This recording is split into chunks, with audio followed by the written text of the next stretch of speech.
Hello and welcome back to my channel. I am Miranda, your marriage and relationship coach. In some cultures, succession is sex related and related generally to the male sex, probably mostly in the African culture. Or it could just be a family that is interested in having both sexes for children, both the male and the female. Gather here, let's learn how to make male children.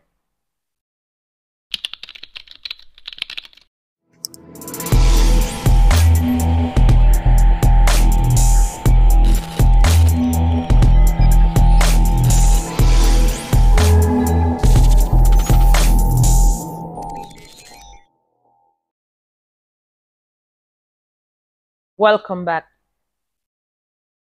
In my family, we are eight. Yes, we are eight, and we are six girls and two boys. I'm sure you're already guessing why we are that many, or the position of the boys, right? The boys are at the end. The boys are at the end, and after talking with my parents and discussing casually, I think that we are that many because my parents were looking for male children. Yeah, I'm thinking. I don't know if that was the reason, but I'm thinking because, of course, for us in our culture, succession is the male sex related. However, you will find many families wherein the female children are very successful. Mhm. You find some families wherein the female children are even more successful than the male children. So, and society has evolved. Society has evolved, and we are talking about women taking up roles that used to be strictly the male gender that took up those roles, and we are seeing that the women are actually doing good. So of course the stigma about having male children is reducing, and the discrimination on female children is actually reducing.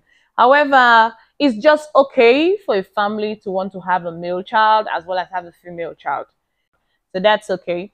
But for someone who wants to make male children, let's gather here. The first thing you must understand is that both sexes, whatever God gives, is good. It's a gift, right?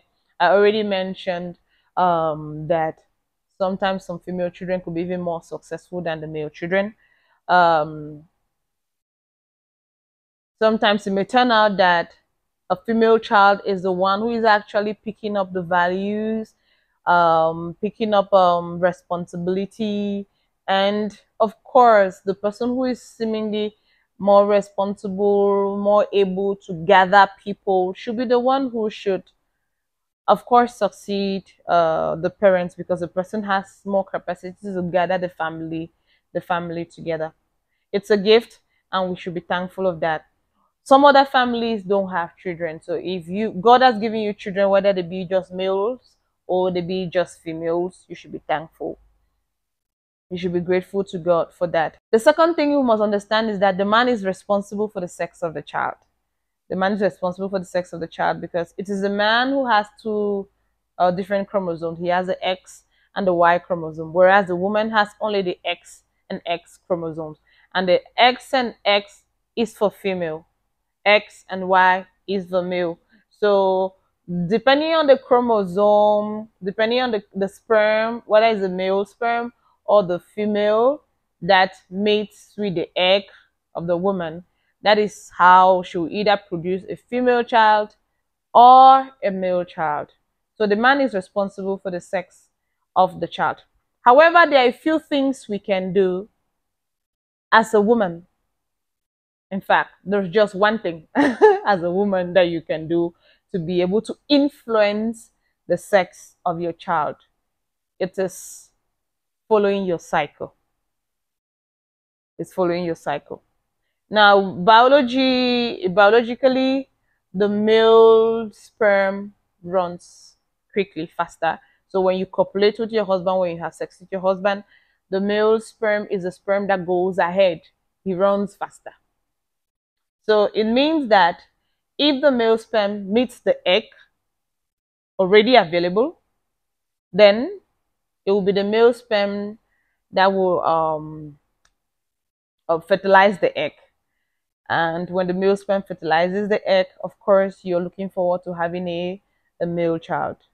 As well as the female sperm, I want to use words that can permit every other person to understand without going into the details of biology.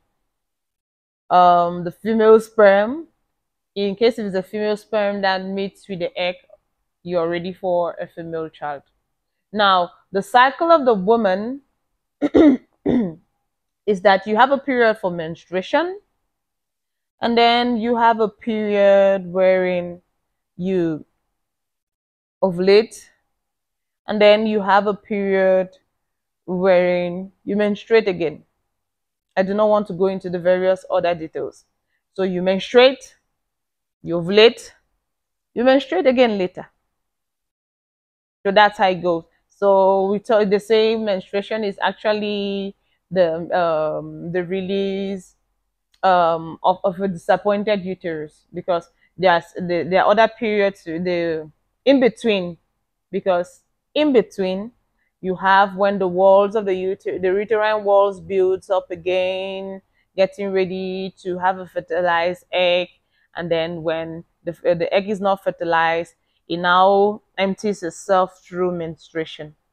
So you menstruate, you ovulate, then you menstruate again. That's a cycle. Now, every woman has either between the 21 to the 35-day cycle. 21-day cycle is actually the shortest. The shortest, and then the 35-day cycle should be the longest. And cycles, a female cycle is expected to be regular. That means in case you have a 21-day cycle, it means after every 21 days you menstruate. After every 21 days you menstruate. After every 21 days you menstruate. If you have a 28-day cycle, which is the ideal, it means after every 28 days you menstruate. After every 28 days you menstruate. Now, if the day of your menstruation is your day 1, you consider it as the first day of your menstruation. You're menstruating, that's the first day. Day 1. Maybe you can mark it on a piece of paper, on a calendar, or even on your phone. You can use your phone as your day 1 for menstruation. Now, in case you normally menstruate probably for 5 days, so the first day you menstruate is day 1, the second day you menstruate is day 2, the third day is day 3, the fourth day is day 4, the fifth day is day 5. In your cycle, the middle day of your cycle is the day of ovulation. So if you have a 28-day cycle, then the 14th day is your most probable day of ovulation. The 14th day. The 14th day is your most probable day of ovulation. So it means if you count from day 1, the first day you menstruate, and then you get to day 14, then that day is your ovulation date. After day 14 downwards, you would of course be waiting for your uterine wall to get built up again, and then waiting for your menstruation in the of the next season, right? Of the next season from the 28th. So your day 1, you count day 1, 2, 3, 4, 5, 6, 7, 8, 9, 10, 11, 12, 13, 14. 14th day is the day of ovulation. Now, sperm is said to be able to live in the woman's body for up to about 3 days. Your sperm is said to live in the woman's body for up to about 3 days. However, the male sperm dies earlier. It runs faster, but it dies earlier. the male sperm runs faster but dies earlier, whereas the female sperm is slow but more resistant. So it means that from the second day and the third day, it is more of the female sperm that is available in you, that is available for any form of fertilization. So if this was our day 14, if this, okay, no, let's use the middle finger.